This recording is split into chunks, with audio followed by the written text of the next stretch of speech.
함께 말씀 보도록 하겠습니다. 오늘 살펴볼 하나님의 말씀은 갈라디아서 4장 18절 19절 말씀입니다. 좋은 일에 대하여 열심으로 사모함을 받음은 내가 너희를 대하였을 때뿐만 아니라 언제든지 좋으니라. 나의 자녀들아, 너희 속에 그리스도의 형상을 이루기까지 다시 너희를 위하여 해산하는 수고를 하노니. 아멘.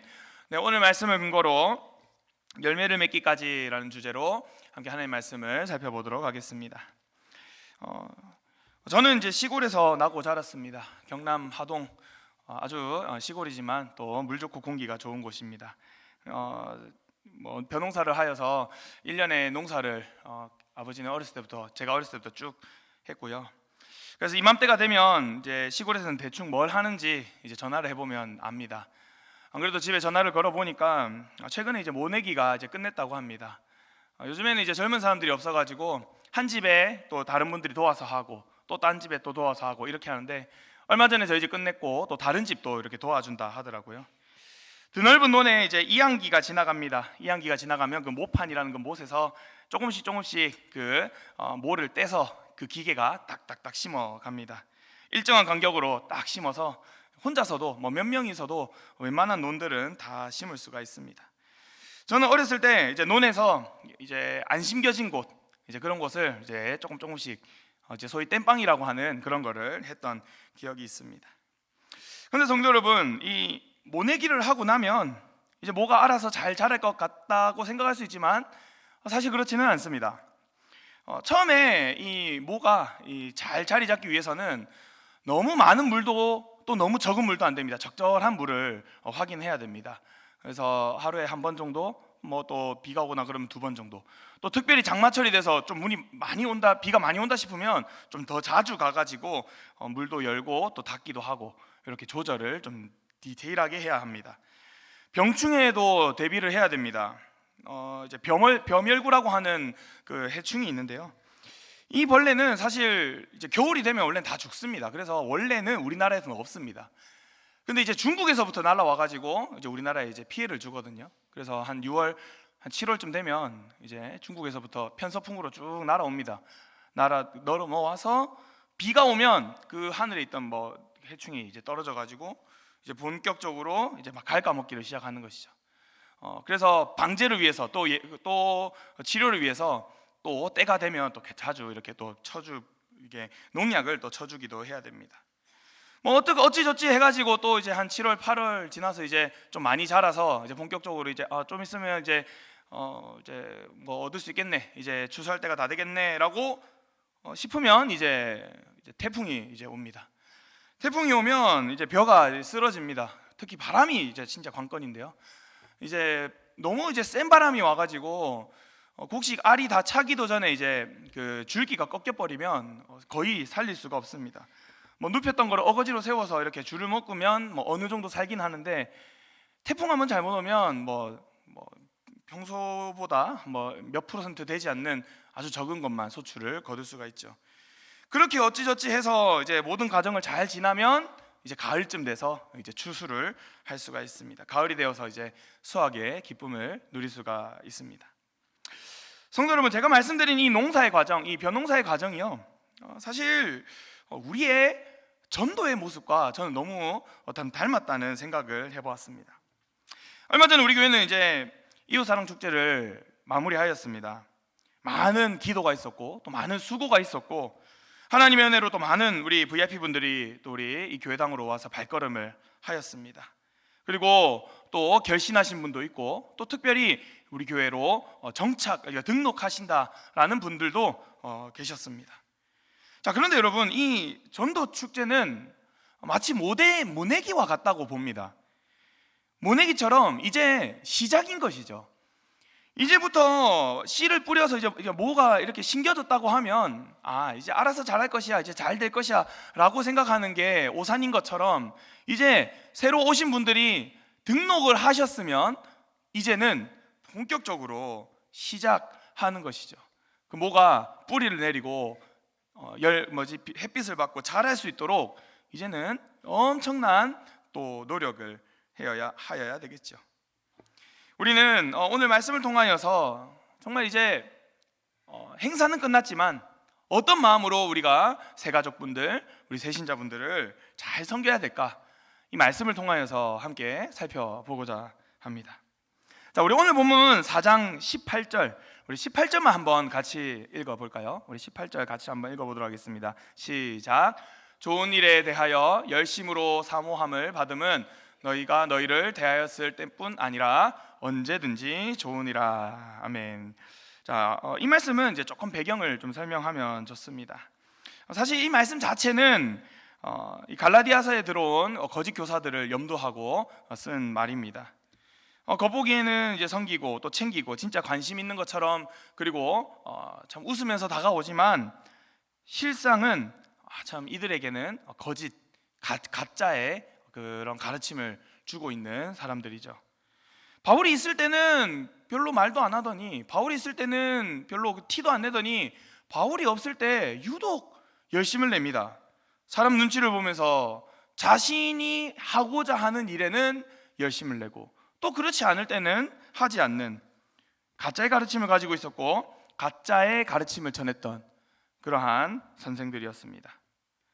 누가 보고 있을 때만, 아니면 자기가 원할 때만 하는, 아니면 어떠한 특정한 때만 열심을 냈던 그들 가운데 뭐라고 말하냐?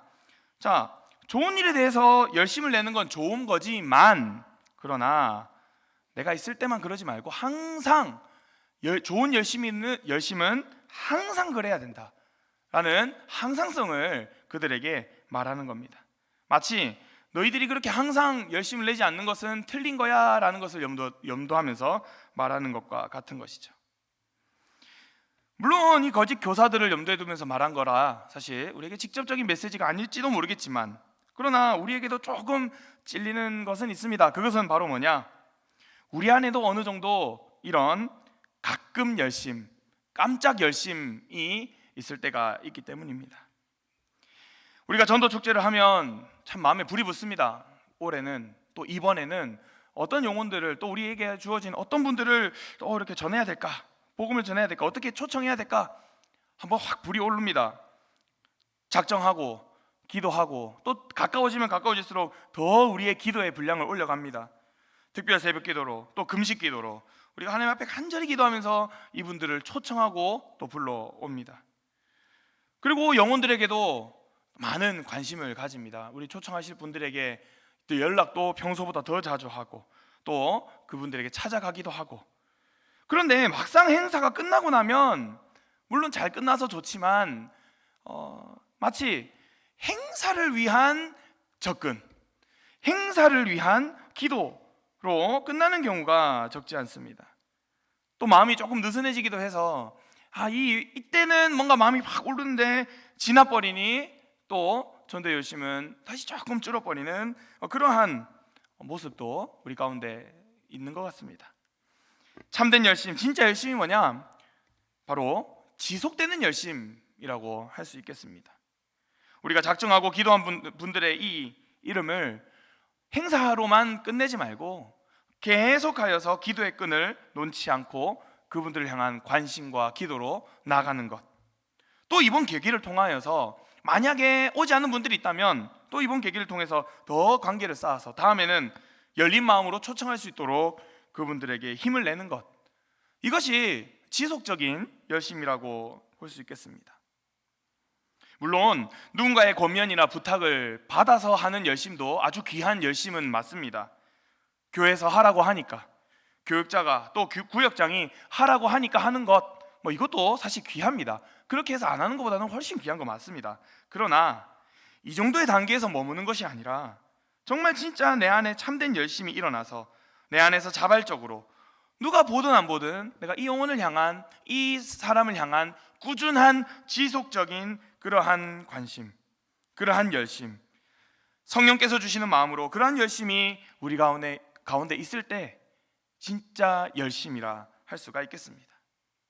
우리 성도 여러분들은 모두가 정말 깜짝 열심, 잠시 열심이 아니라 성령께서 주시는 계속된 열심, 지속되는 열심을 통하여서 주님이 기뻐하시는 삶으로 하나님께 영광 돌리기를 주님의 이름으로 축원합니다. 자, 그러면 오늘의 말씀의 이제 좀 핵심이라 할 수 있는데 우리 19절 같이 한번 읽고 얘기하겠습니다. 우리 같이 19절 한번 읽어보도록 하겠습니다. 시작. 나의 자녀들아, 너희 속에서 그리스도의 형상을 이루기까지 다시 너희를 위하여 해산하는 수고를 하노니. 자, 지금 바울이 이제 이들에게 어떤 메시지를 하냐? 나의 자녀들아라고 말하면서 이제 갈라디아 성도들에게 이제 너희를 위하여서 해산하는 수고를 하겠다라는 이 표현을 씁니다. 사실 좀 독특한 표현이죠. 왜냐하면 기본적으로 바울은 실제적으로 해산을 경험해 보지는 못하였습니다. 기본적으로 여성이 경험하는 해산, 자녀를 낳는 것을 이제 빗대어서 말하고 있죠. 해산하는 것, 굉장히 어떻게 보면 힘내고 애쓴다라는 것을 이렇게 비유한 것 같습니다. 그런데 또 오늘 말씀을 좀 더 자세히 보면요, 단순히 해산하는 수고를 하노니가 아니라 다시라고 좀 이렇게 또 하나 더 붙입니다. 다시 해산하는 수고를 하노니. 자, 생명을 낳는 이 고통스러운 수고, 진짜 남성으로서는 다 이해할 수도 없을 정도로 강력하고 정말 엄청난 고통이 있는 그 수고를 한 번 했던 것도 아니고 지금 다시 하겠다라는 말씀이 좀 독특한 강력한 또 표현이라고 할 수 있습니다. 자, 왜 그러면 이런 수고를 하냐? 왜 이러면 그런 수고를 하는가? 바로 오늘 말씀에서 그리스도의 형상을 이루기까지라고 하는 것은 보면 아직 그들 안에 그리스도의 형상이 다 이루어지지 않았기 때문에 이 그리스도의 형상을 이루기까지는 내가 너희들에게 다시 수고하겠다라는 것을, 자신의 강렬한 열망을 그가 표현하고 있는 것을 볼 수가 있습니다. 자, 하나님의 형상이 이루어진다, 조금 어려운 표현일 수 있는데 좀 쉽게 말하면 어떤 거겠습니까?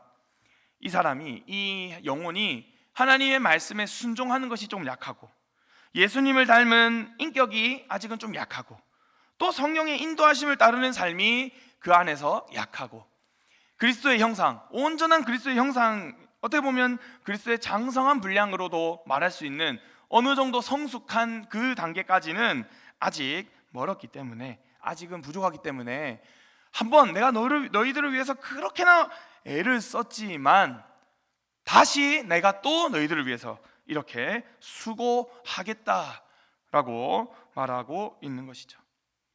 자, 이 해산하는 수고와 이 여러 가지 표현들을 가지고 조금 이렇게 풀어서도 말할 수 있겠습니다.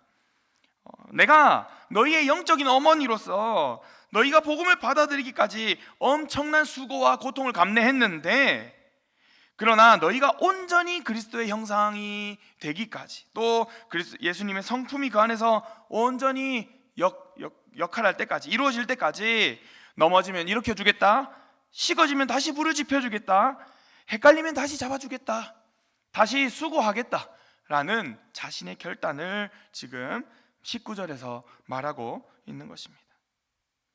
그래서 여기 다시 수고하겠다라는 말을 좀 다르게 말하면 어떻게도 표현할 수 있냐면 포기하지 않겠다라는 말도 똑같이 볼 수 있습니다. 다시 수고하겠다, 곧 내가 포기하지 않고 수고를 반복하겠다라는 것이죠. 내가 어떻게든 이 영혼을 위해서, 내가 이 사람을 위해서 내가 책임지겠다, 내가 너희를 위해 너희의 삶을 책임지겠다, 포기하지 않고 책임지겠다라고 말하는 것이라고 볼 수 있겠습니다. 사실 우리는 어떻습니까? 우리는 자주 포기합니다. 종종 또 포기합니다. 특히 우리 초청 축제를 생각해 보면 그렇죠. 우리가 결단하고 작정했지만 또 오지 못한 분들이 있을지도 모르겠습니다. 초청했는데 안 오거나, 아니면 또 초청했는데 또 한두 번 또 오다가 또 교회를 안 오거나, 여러 가지 상황으로 우리가 원하는 만큼의 그 믿음 생활로 이끌어주고 싶은데 그러지 못할 때에 우리는 종종 포기하기도 합니다. 실망하고 아이고 안 되나라는 마음으로 마음을 조금은 내려놓기도 합니다. 하지만 바울은 끝까지 책임지겠다, 다시 수고하겠다라는 것을 통해서 포기하지 않겠다고 말합니다. 마치 하나님이 우리를 포기하지 않으시면서 끝까지 우리를 위한 하나님의 사랑과 은혜를 보여주시는 것처럼, 바울도 그 영혼을 포기하지 않고 그들을 포기하지 않고 끝까지 다시 수고하겠다라고 말하고 있는 것이죠. 성도 여러분들, 우리는 여기 오신 VIP 분들 그리고 우리가 작정한 분들을 어떻게 그분들을 향한 수고를 어떻게 할 수 있겠습니까? 여러 가지 방법으로 수고할 수 있겠습니다. 초청해서 오신 분들에게는 다시 한번 연락을 드리는 겁니다. 어땠냐? 여기 와서 말씀 어땠냐도 물어보고 정말로 진짜 위에서 기도하겠다, 그러한 말로 계속해서 그분들을 향한 관심을 보여주는 것. 또 틈틈이 관계를 잃지 않고 만나서 또 밥도 먹고 또 물질과 시간을 들여서 그분들에게 어떻게든 때를 만들 수 있도록 노력하는 것도 있을 수 있겠죠. 만약에 초청을 해서 왔습니다. 그런데 거리가 멀다, 근데 오는 방법이 어렵다, 그러면 찾아가서 데리고 와야죠. 예배로 올 수 있도록 차량을 태워주는 것, 그런 것도 수고일 수도 있겠고, 그리고 이곳에 와서도 이분 옆에서 딱 달라붙어가지고 이분이 처음 왔을 때 어색할 수 있고 이 공간이 낯설 수 있는데 어떻게든 옆에 붙어서 옆에서 도와주고 하는 모든 것들 다 수고가 될 수 있습니다. 자, 그러나 잊지 않아야 될 것, 이 행동 가운데 우리가 잊지 말아야 될 것은 모든 수고의 근원, 중심에는 반드시 기도의 수고가 있어야 되는 것입니다. 기도하지 않으면 우리는 지칩니다. 기도 안 하면요, 그분이 반응을 할 때는 좋아요. 근데 반응 안 하면 막 지쳐버립니다. 내가 이끌어 보려다가 또 실망하고 또 기대하다가도 낙심하고, 기도하지 않으면 인간의 감정이 먼저 듭니다. 바울도 하나님 앞에 항상 기도하는 사람이었습니다. 왜냐하면 그리스도의 형상이 맺혀지는 것이 바울 스스로의 노력이 아니라 오직 성령의 역사로만 이루어지기 때문에 그 또한 기도하였고 기도로 살았던 것입니다. 이제 우리의 기도는 행사가 끝났으니 멈추는 것이 아니라 이제는 방향을 조금 바꾸어야 됩니다. 내가 작정한 영혼을 향한 기도와 관심이 꺼지지 않게 해달라고, 또 우리 교회로 세월호에 등록한 분들이 하나님의 사랑과 은혜를 지속적으로 누릴 수 있도록, 또 만약에 우리 구역으로 새 가족이 왔다면, 오신 분들이 왔다면 정말 가족으로 맞아들여서 정말로 이분을 향한 관심과 사랑으로 단순히 옆에 오신 그 초청하신 분만 관심 가지는 것이 아니라 우리 모두가 관심을 가져서 이 영혼이 어떻게든 우리로 정말 함께 갈 수 있는 그러한 또 계기가 되게 해달라고 우리는 기도해야 되는 것이죠. 이것이 우리가 해야 할 다시 해산하는 수고일 것입니다. 행사로 열심히 수고했던 수고가 끝났지만 우리는 계속하여서 우리가 영혼들을 위하여서 오신 분들을 향한 우리의 기도의 수고, 섬김의 수고가 이루어져야 되겠습니다. 우리 여기 계신 모든 분들이 그러한 수고가 이어지기를, 그렇게 정말 한 영혼을 향한 사랑이 이어지기를 주님의 이름으로 축원합니다. 말씀을 마무리하겠습니다. 전도 축제를 지나면서 또 우리는 열심을 냈었고 또 누군가에게 관심을 쏟았고 또 섬겼습니다. 하지만 그 열심이 한 번의 행사로만 끝나지 않았으면 좋겠습니다. 정말 이 구령의 열정, 한 영혼을 구원해야겠다는, 한 영혼을 주님께로 인도해야겠다는 그 열정이 행사가 끝난다고 해서 끝나는 것이 아니라 더 불타올라서 그렇게 믿음으로 나갔으면 좋겠습니다. 바울의 고백이 정말 우리의 마음을 울립니다. 너희 속에 그리스도의 형상이 이루어질 때까지 나는 다시 해산하는 수고를 하겠다. 이 고백이 단순히 바울 개인의 헌신의 말이 되는 것이 아니라 우리에게도, 우리 교회가 또 감당해야 할 복음의 자세, 우리 교회가 감당해야 할 믿음의 수고의 자세가 되어야 되겠습니다. 나이지리아 속담에 이런 말이 있다고 합니다. 한 아이를 키우려면 온 마을이 필요하다라고 말하면서 예전에 어떤 분이 자녀를 키울 때는 단순히 한 가정이 아니라 옆에서 많이 도와야 된다라는 예시로 이 속담을 썼던 걸 기억합니다.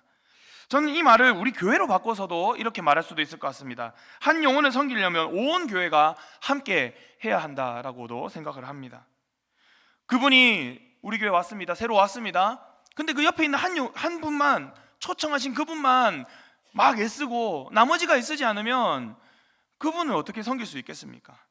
온 교회의 복음 공동체인 우리가 정말로 복음으로 이분들을 섬기고 정말 세워나갈 때에 그 영혼은 자라서 그리고 그리스도의 형상이 그 안에서 이루어지고 하나님 안에서 정말 자립하는 단계까지 가게 될 것입니다. 누군가는 환영으로, 또 누군가는 정말 환한 미소로, 누군가는 또 말씀과 권면으로, 또 누군가는 함께 있어주는 것으로, 또 무엇보다도 기도로서 우리에게 주신 영혼들을 품고 열매를 맺어가는 우리 교회가 되었으면 좋겠습니다. 그래서 바울처럼 다시 수고할 줄 아는 우리 교회, 복음이 우선되고 복음이 전부인 교회, 하나님이 기뻐하시는 그러한 공동체가 되기를 간절히 소망합니다.